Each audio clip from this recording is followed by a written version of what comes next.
जैसा आपको मालूम है, पूरे देश के अंदर पिछले कल से देश की राजधानियों में 3 दिन का महापड़ाव चल रहा है। और इस महापड़ाव का जो आह्वान है,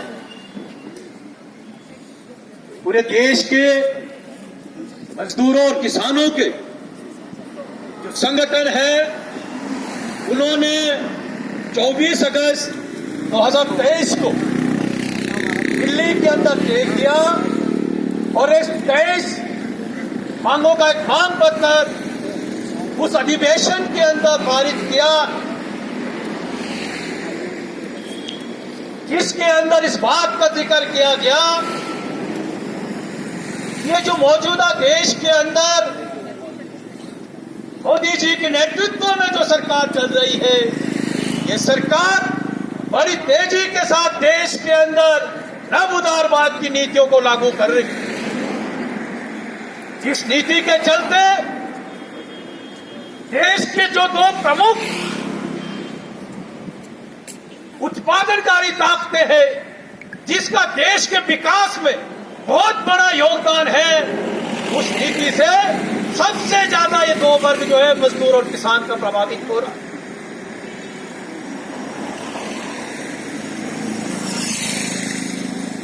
इसलिए उस अधिवेशन के अंदर इस बात का ऐलान किया गया है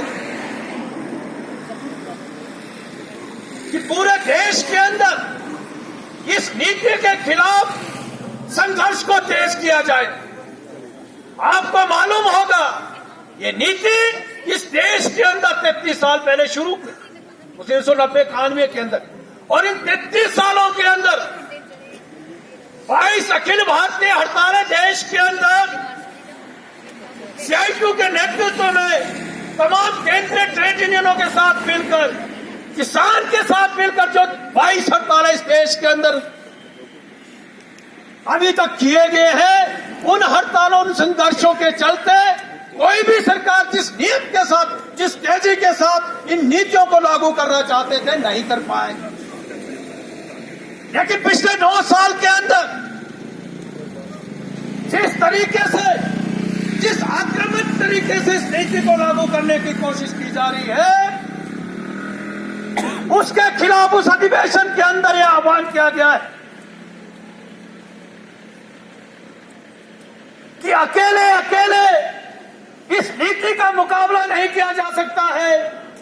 इसलिए जो 26 नवंबर 2020 का तजर्बा है, जब देश का तमाम किसान संगठन, 500 से ज्यादा जो किसान संगठन के आंदोलन से जो तजर्बा निकला कि सब एक हो जाएंगे तो सरकार को पीछे किया जा सकता है, इसीलिए 24 अगस्त को इस बात का ऐलान किया गया है कि अगर इस देश के अंदर मजदूर, किसान, नौजवान सब मिलकर इस नीति के खिलाफ संघर्ष को तेज करेंगे तो 100% जो है इस नीति को रोका जा सकता है।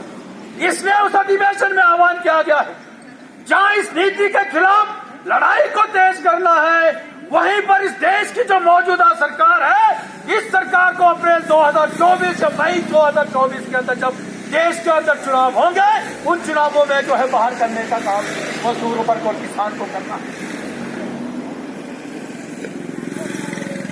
ये जो नीति है, बहुत से मजदूर इस बात को समझ नहीं पाता, क्या नीति है, क्या ये नव उदारवाद का नीति है, इसको हमको समझना हो।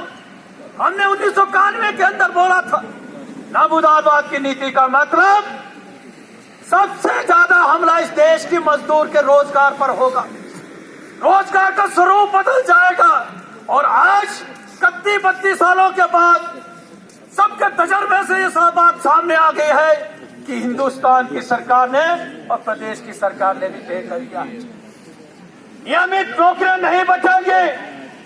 देश के अंदर कानून है, साथियों ने कहा, उस पर मैं जाना नहीं चाहूंगा। परमानेंट काम के अंदर ठेका प्रथा नहीं हो सकता, लेकिन इस नीति के चलते प्रत्यक्ष रूप से नहीं, अप्रत्यक्ष रूप से ये चल रहा है। नियमित रोजगार का जो मजदूर लगा था वो लगातार खत्म किया जा रहा है। और पूरे देश के अंदर मैं आपको बता दूं, पिछले 7-8 सालों में 44 करोड़ जो लोग रोजगार में थे, चाहे वो नियमित थे चाहे वो, अब 37 करोड़ के आसपास पहुंचे। ये हालात इस देश के अंदर। और नामुदारवाद का रूप क्या है कि नियमित की जगह पहले बोलो दिल्ली ले आओ, दिल्ली बेच आया, उसके बाद क्या आया, ठेका आया, कॉन्ट्रैक्ट आया, फिर क्या आया, आउटसोर्स आया, अब क्या आ रहा है, अब आ रहा है फिक्स्ड टाइम।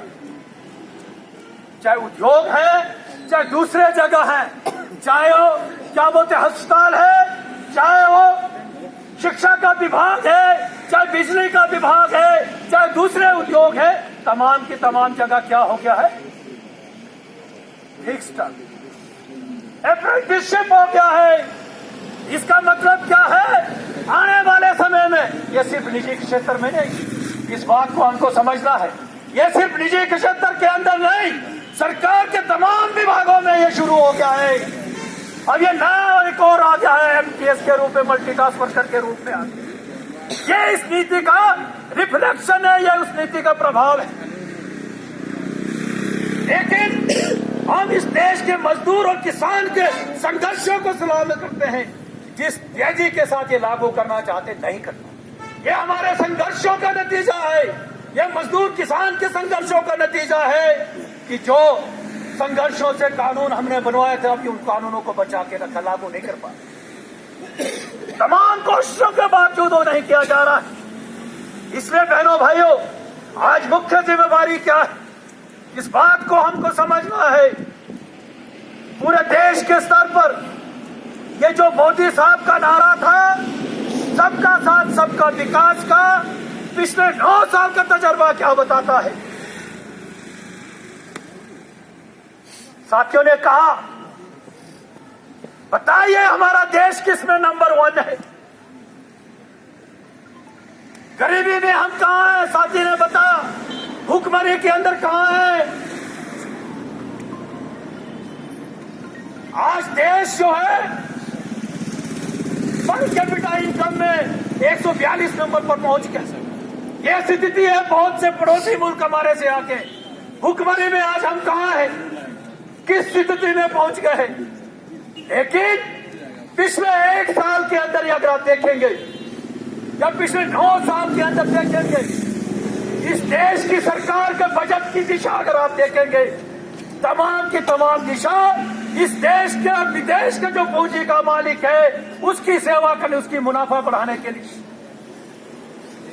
पूरा देश लॉकडाउन रहा 2.5-3 साल, लोगों के जेब में पैसा नहीं था, लोगों की खरीद की शक्ति भी नहीं थी। लेकिन इसी दौर के अंदर इस देश के 2 प्रमुख उद्योगपति हैं, अंबानी और अडानी का। अंबानी का 350% मुनाफा बढ़ता है, अडानी का 750% मुनाफा बढ़ता है। सामान नहीं बिका, फैक्ट्री का सामान जो तैयार करना वो भी नहीं किया। लेकिन किया क्या, जो सरकार का मदद है, गरीब को जब देते हैं तो उस वक्त बोलते हैं पैसा नहीं है, सब्सिडी के लिए पैसा, उसमें कटौती। अमीर को बोलते हैं प्रोत्साहन राशि। 12.5 लाख करोड़ के आसपास तो 7 साल में दे दिया उनको छूट। लेकिन दूसरी तरफ जो मजदूर लड़ाई लड़ रहा है, किस बात की लड़ाई लड़ रहा है कि हमारा न्यूनतम वेतन 26,000 होना चाहिए। ये लड़ाई लड़ रहा है। भाजपा की सरकार पूरे देश में एक संविधान, एक कानून की बात करते हैं। हमने कहा अच्छी बात है, लेकिन इस देश का जो मजदूर का भी कानून है, इस मजदूर का भी जो न्यूनतम है पूरे देश के अंदर एक होना चाहिए, 26,000 होना चाहिए। ये 26,000 हम क्यों बोल रहे हैं? ये 1957 का कानून है इस देश का, न्यूनतम वेतन तय करने का। उस कानून के आधार पर सुप्रीम कोर्ट ने जो 92 में बोला 25% इसमें और बढ़ाओ, तो वो आज की डेट में 26,000 वेतन होना चाहिए। लेकिन क्या है हिमाचल प्रदेश में या देश के दूसरे राज्यों के अंदर क्या है? 10,000, 11,000।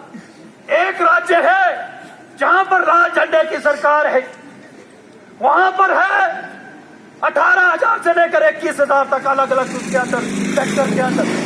वहां पर है। बाकी केरल के अंदर उस सरकार के उस राज्य के अंदर यह जारी है, तो हम बोलते तुम 26 नहीं तो कम से कम जो केरल में इस मजदूर को 21,000 18,000 से ऊपर का जो नहीं तुमको पूरे देश में क्यों नहीं लागू कर? उसके लिए कहां समस्या है? ये पूरे देश के अंदर चल रहा है।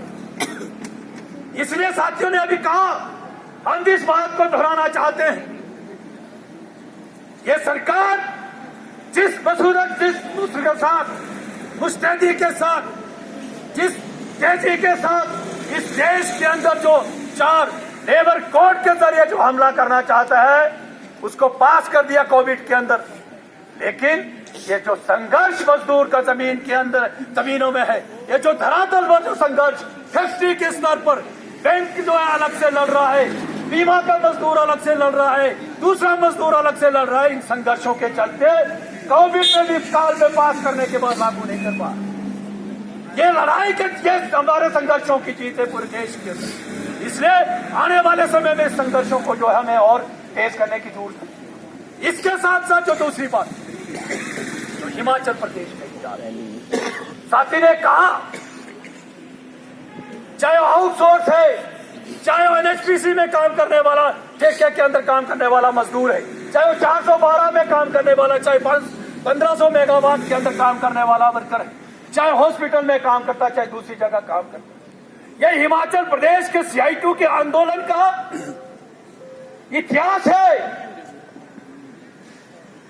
इन्होंने ठेके में भी लगा दिए, आउटसोर्स में भी लगा दिए, लेकिन हिमाचल प्रदेश के अंदर 5-6 साथियों की शहादत के बाद हिमाचल प्रदेश में हमने अलग अलग जगह इन मजदूरों को नौकरी से निकलने नहीं दिया। आज हमने तय कर दिया 25वीं परियोजना के अंदर साथी काम कर रहा है, चाहे रामपुर में कर रहा है, चाहे कुल्लू में कर रहा है, चाहे चंबा में कर रहा है, चाहे कहीं दूसरी जगह कर रहा है। ठेकेदार बदल जाएगा लेकिन ठेके का मजदूर वही रहेगा। ये हमारी लड़ाई की है। उसी तरीके से हमने कहा जो अस्पताल का मजदूर है, चाहे आउटसोर्स में चाहे ठेके में है, उस मजदूर की लड़ाई भी ऐसी लड़ने की जरूरत है। या चाहे दूसरी जगह है, चाहे वो क्या बोलते हैं सेल्फ सोसाइटी के अंदर है, ठेकेदार बदल सकता है, लेकिन अगर काम वो क्या बोलते हैं नियमित काम है, उस नियमित काम के अंदर मजदूर नहीं बदलेगा। इस लड़ाई को भी हमें लड़के ही आगे बढ़ना है। उसी तरीके से उद्योगों के अंदर भी अभी हमारे बहुत से उद्योगों के अंदर जो हमारा मानसिकता है, हम ठेके के मजदूर को जो रेगुलर मजदूर होता है उस तरीके से संगठित नहीं करते।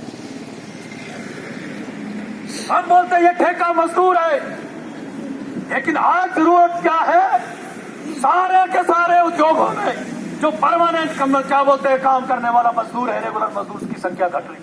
अगर आप ठेके के मजदूर को संगठित नहीं करेंगे तो हमारी वो जो क्या बोलते हैं उद्योगपति से जो ताकत है हासिल करने की, उसमें भी हम क्या बोलते हैं सफल नहीं होंगे। इसलिए आज प्राइमरी जो हमारा टास्क क्या है, आज हमारे सामने कार्य क्या है, मुख्य रूप से जहां पर हमें नियमित मजदूर को संगठित करना है, वहीं पर हमें ठेके के मजदूर को संगठित करने के आगे बढ़ना है।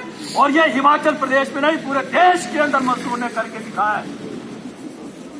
जहां भी संघर्ष हुआ उस संघर्षों से हासिल करके हमने दिखाया है। और आने वाले समय में जो सरकार का मैंने पहले कहा, अभी क्या बोलते बारिश की छींटें भी पड़ गए, मैं ज्यादा नहीं कहना चाहूंगा आप कहते और वक्त आएंगे, लेकिन जो हमारा इस महापड़ाव के अंदर जो संदेश है दोस्तों, वो संदेश ये है, इस सरकार की जो नीति है, इसकी नीति के खिलाफ औद्योगिक स्तर से अपने अपने जहां पर हम कार्य के स्तर वहीं से जो है अपनी मांगों के साथ जोड़ते लड़ाई को हमको तेज करना है। और यह तय करना है, ये जो सरकार पूंजीपतियों के साथ सरकार है, जो सरकार इस देश के और विदेश के पूंजी के हाथों में क्या बोलते हैं इस देश को चलाना चाहते हैं, उसके खिलाफ हमें जनमत तैयार करते हुए आगे आने वाले समय में जो है इस सरकार को सत्ता से बाहर करने के लिए ये काम हमको करना पड़ेगा।